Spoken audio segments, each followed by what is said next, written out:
আল্লামা খতিব কাস্তালানি রহমতুল্লাহ বলেন, আল্লাহর হাবিব মুহাম্মদ সাল্লাল্লাহু আলাইহি ওয়াসাল্লাম রবিউল আউয়ালের যে রাতে আগমন করেছেন, সে রাতটি আল্লাহর নিকট লাইলাতুল কদর থেকেও বহু বেশি দামি। এই রাহমাতুল্লিল মুসলিমিন এসেছে লাইলাতুল কদরে, সেজন্য লাইলাতুল কদরের দাম বেড়েছে, সেই কারণে রমজান দামি হয়েছে। আর রাহমাতুল্লিল আলামিন এসেছেন রবিউল আউয়ালের 12 তারিখে, সেজন্য লাইলাতু মৌলিদিল মুস্তাফার দাম লাইলাতুল কদর থেকেও বেড়ে গেছে। আর সেজন্য রমজান থেকেও শ্রেষ্ঠত্ব ফজিলত রবিউল আউয়াল মাস পেয়েছে। তাকওয়ার দৃষ্টিকোণ থেকে, ফাতোয়ার দৃষ্টিকোণ থেকে যতটুক না, তাকওয়ার দৃষ্টিকোণ থেকে ততটুক প্রমাণিত রবিউল আউয়াল মাস সর্বশ্রেষ্ঠ মাস। ইলমুল মারিফা, ইলমুল মারিফাতের কোনো হিস্সা যদি কেউ অর্জন করে থাকে, তাহলে সে কথা বলবেই রমজান শ্রেষ্ঠ মাস, রবিউল আউয়াল সর্বশ্রেষ্ঠ মাস। আল্লামা খতিব কাস্তালানি রহমতুল্লাহ বলেন, ইন্না লাইলাতা মৌলিদিল মুস্তাফা সাল্লাল্লাহু আলাইহি ওয়াসাল্লাম আফজালু মিন লাইলাতিল কদর।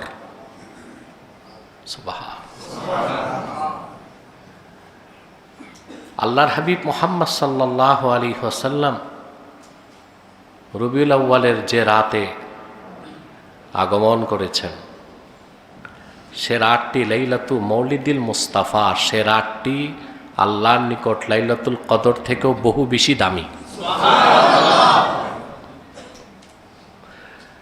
কয়েকটি কারণে। একটা কারণ হচ্ছে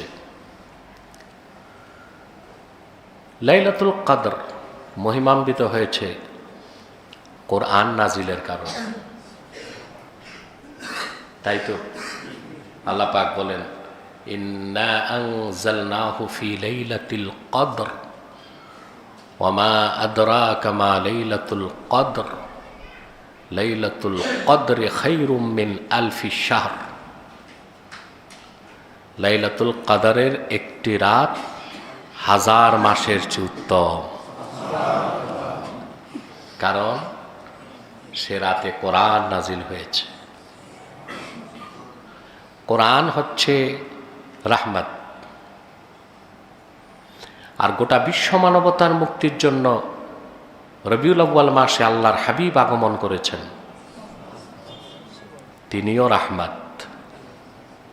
পার্থক্য হচ্ছে কোরআন রাহমাতুল্লিল মুসলিমিন আর আল্লাহর হাবিব রাহমাতুল্লিল আলামিন। ঠিক না? রহমত হিসেবে ব্যাপক কোনটা? কোরআনের রহমত না রাসূলুল্লাহর রহমত?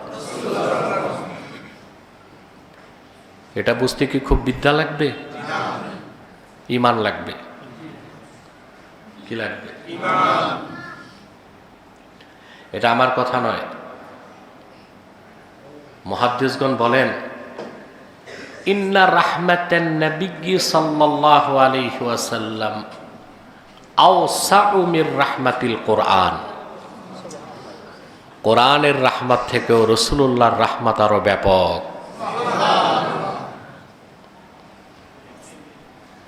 এটার পক্ষে তো কোরআন শরীফের আয়াতই আছে। কোরআনের ব্যাপারে আল্লাহ তাআলা বলেছেন, ওয়ানাজ্জালনা আলাইকাল কিতাবা তিবয়ানান লিকুল্লি শাইইন ওয়া হুদান ওয়া রাহমাতান ওয়া বুশরা লিল মুসলিমিন। প্রিয় হাবিব সাল্লাল্লাহু আলাইহি ওয়াসাল্লাম, আমি কিতাব কোরআন আপনার উপর নাজিল করেছি তিবয়ানান লিকুল্লি শাই, সব কিছু সুস্পষ্ট ব্যাখ্যা হিসেবে, ওয়া হুদা ওয়া রাহমা ওয়া বুশরা লিল মুসলিমিন, আর পৃথিবীর সকল মুসলমানের জন্য কোরআন হচ্ছে হেদায়েতকারী, সুসংবাদের বাহন, রহমতের কাণ্ডার। কোরআন হচ্ছে রাহমাতুল লিল মুসলিমিন। রাহমাতুল লিল মুসলিমিন। আল্লাহ অন্যত্র বলেন, আল্লাহ তাআলা وَنُنَزِّلُ مِنَ الْقُرْآنِ مَا هُوَ شِفَاءٌ وَرَحْمَةٌ لِّلْمُؤْمِنِينَ وَلَا يَزِيدُ الظَّالِمِينَ إِلَّا خَسَارًا। মুহাম্মদ সাল্লাল্লাহু আলাইহি ওয়াসাল্লাম, আমি ধাপে ধাপে ক্রমে ক্রমে কোরআন নাজিল করি, শিফাউল লিল মুমিনিন। সুবহানাল্লাহ। শিফাউ ওয়া রাহমাতুল লিল মুমিনিন।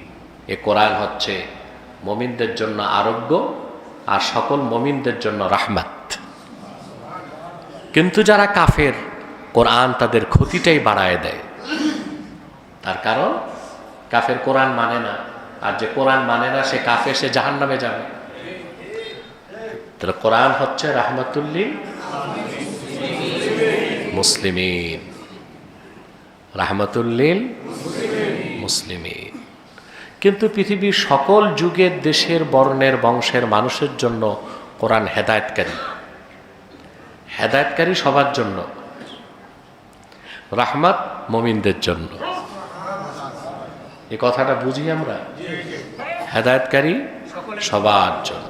সুবহানাল্লাহ।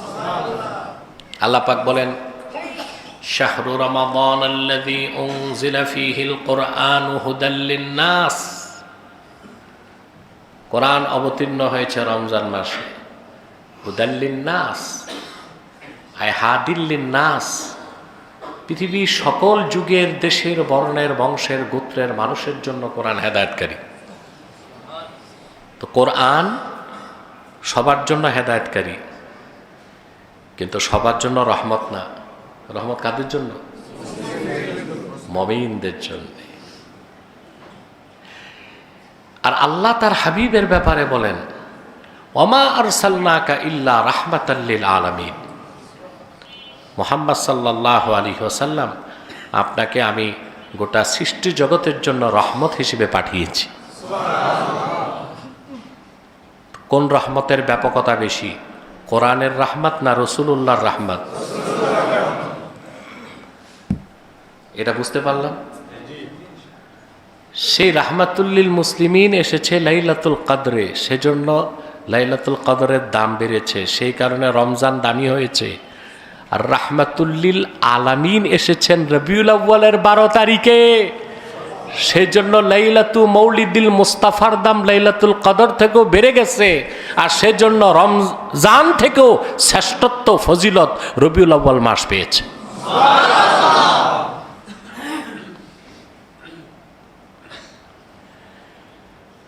আরেকটি অন্যতম কারণ, ইন্না লাইলাতুল কদরে মুতাতুন লাহু ওয়া লাইলাতা মাউলিদিল মুস্তাফা লাইলাতু যুহুরিহি সাল্লাল্লাহু আলাইহি ওয়াসাল্লাম। লাইলাতুল কদর তো আল্লাহ তার হাবিবকে হাদিয়া করেছেন। কি করেছেন? তা হাদিয়ার দাম বেশি না যাকে হাদিয়া করা হয়েছে ওনার দাম বেশি? সুবহানাল্লাহ। লাইলাতুল কদর আল্লাহ তার হাবিবকে হাদিয়া করেছেন। সে হাদিয়া এসেছে লাইলাতুল কদরে, রমজানে, ঠিক কিনা?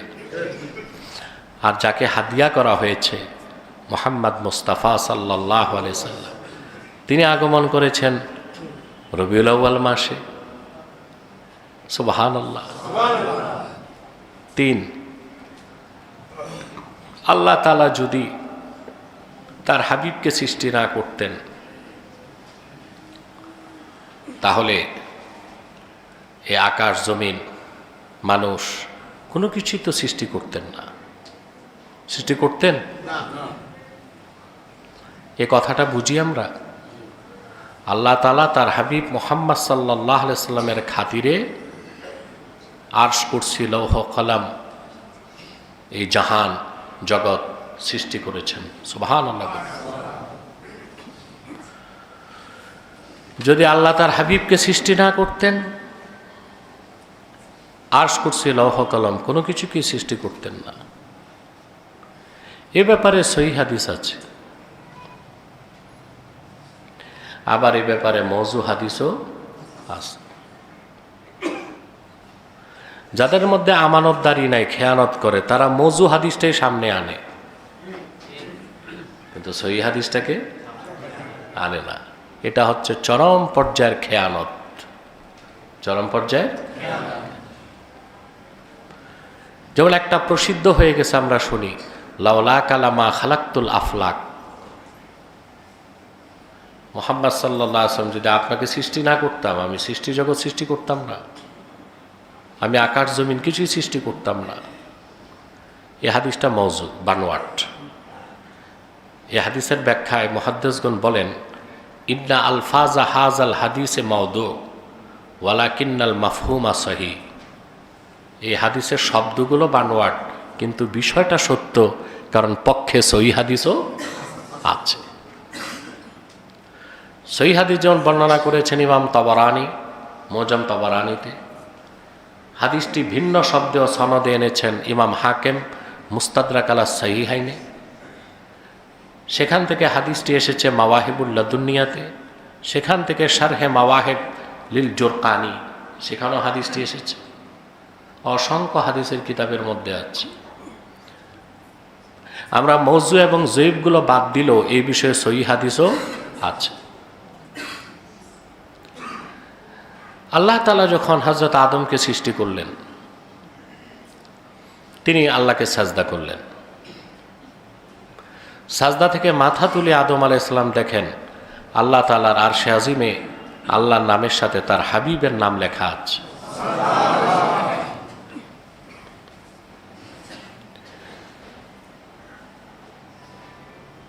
তিনি অবাক হয়েছেন, তিনি আশ্চর্য হয়েছেন, কিন্তু আশ্চর্যের বিষয়টি তিনি প্রকাশ করেন নাই বেহেশতে। শয়তানের প্ররোচনায়, স্ত্রীর সহযোগিতায় হযরত আদমের দ্বারা একটা ভুল হয়েছে, ঠিক কিনা? গুনাহ হয়েছে বলা যাবে? পাপ হয়েছে বলা যাবে? তিনি শুধু আমাদের পিতা নন, তিনি নবী ছিলেন। কি ছিলেন? নবীগণ নিষ্পাপ ছিলেন। আল্লাহ যেটা বলছেন সেটা কি আমরা বলতে পারি?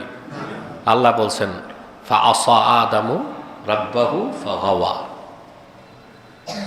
আদম তার রবের নাফরমানি করেছে, বক্রপথ ধারণ করছে। এটা আল্লাহ বলতে পারেন, আমরা বলতে পারি? কথা বলেন।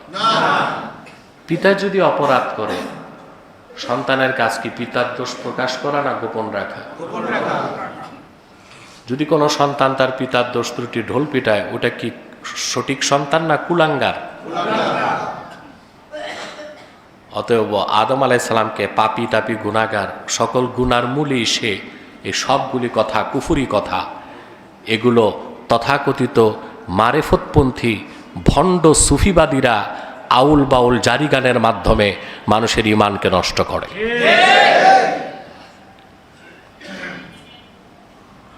বাউল বাণী ফাউল, বাউল গান যে গায় তারও ঈমান নষ্ট হয়, যারা শোনে ঈমান নষ্ট। প্রতিটা ছত্রে, প্রতিটা বাক্যে, প্রতিটা শব্দে কুফর আছে, শিরক আছে, মিথ্যা কথা আছে। প্রিয় সুধী, আদম আলাইহিস সালাম ভুল করলেন, বেহেশত থেকে তাকে বের করে দেওয়া হলো। তিনি পৃথিবীতে আসলেন, শত শত বছর তওবা করলেন, আল্লাহর পক্ষ থেকে কোনো জবাব আসে না।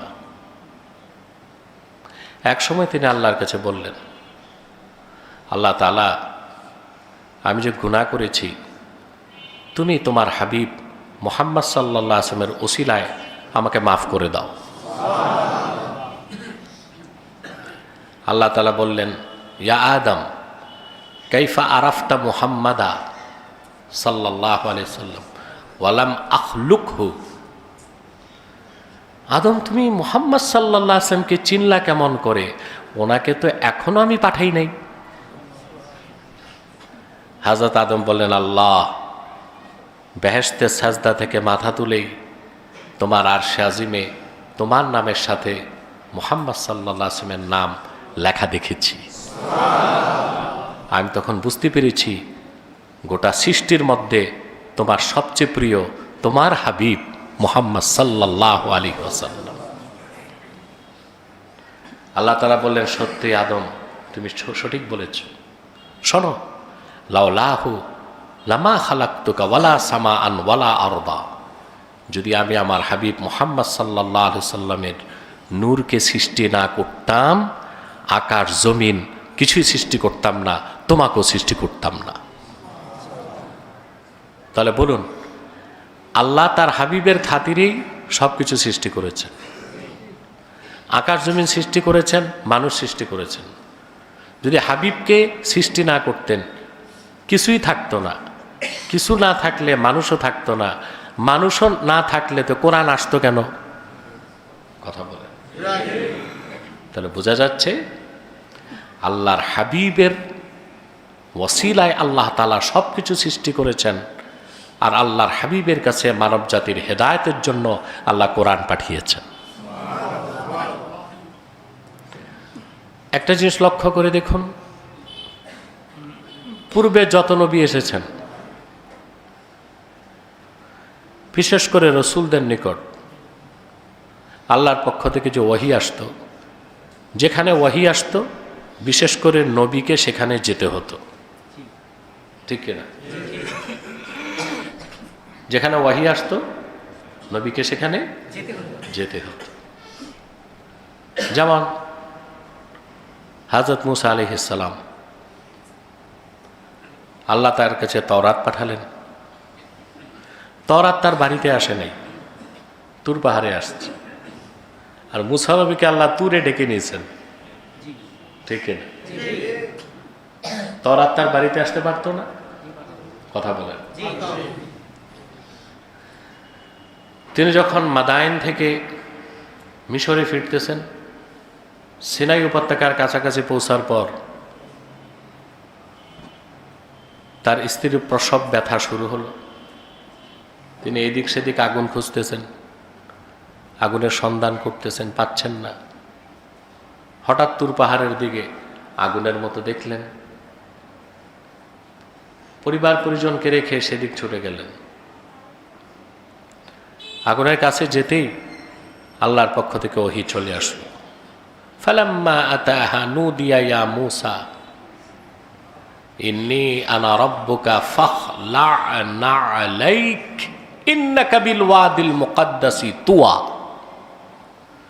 আল্লাহ বলেন, যখন আগুনের কাছাকাছি মূসা আসলো, আমার পক্ষ থেকে ওহী হলো তার কাছে, ডেকে বলা হলো, হে মূসা, আমি তোমার রব, তুমি পবিত্র উপত্যকায় দাঁড়িয়ে আছো, শীঘ্র জুতা খোলো।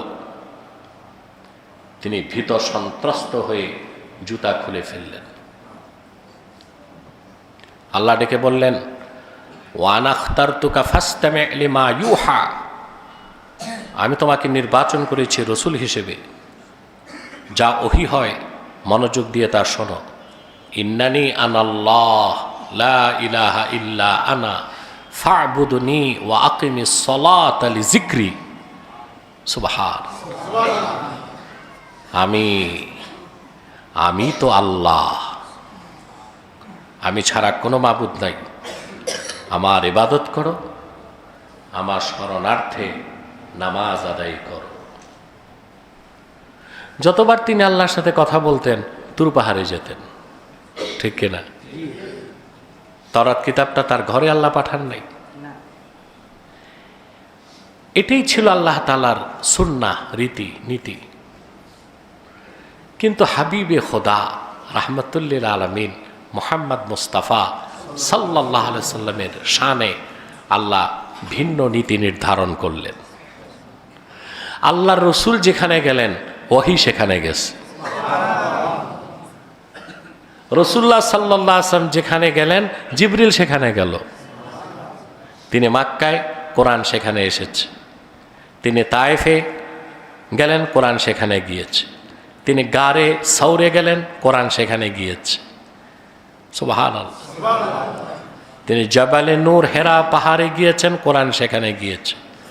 তিনি হিজরত করে মদিনাতুল মুনাওয়ারাতে গেলেন, কোরআন সেখানে গেল। তিনি বদর গেলেন, কোরআন সেখানে গেল। তিনি খন্দক গেলেন, কোরআন সেখানে গেল। তিনি তাবুক গেলেন, কোরআন সেখানে গেল। রাসূলুল্লাহ সাল্লাল্লাহু আলাইহি সাল্লাম যেখানে গেলেন আল্লাহর কোরআন সেখানেই গেল। আল্লাহর কাছে তার হাবিবের মর্যাদা কত বেশি, বলেন সুবহানাল্লাহ। তা চিন্তা করা যায়? কথা বলেন। গোটা সৃষ্টি লোকের মধ্যে আল্লাহ তাআলা তার হাবিব রাহমাতুল লিল আলামিন মুহাম্মদ মুস্তাফা সাল্লাল্লাহু আলাইহি সাল্লামকে যে মর্যাদা দিয়েছেন, যে শ্রেষ্ঠত্ব দিয়েছেন, তা ভাষায় প্রকাশ করার কোনো শব্দ নেই, লেখার মতো কোনো কলম নেই, বলার মতো কণ্ঠ নেই, চিন্তা করার মতো মস্তিষ্ক নেই। যার ঈমান যত মজবুত, যার ইলমুল মারিফাতের হিস্সা বেশি, সেই আল্লাহর হাবিবের আজমত ও মাহাব্বতকে তত বেশি হৃদয়ে লালন করতে পারে। সুবহানাল্লাহ।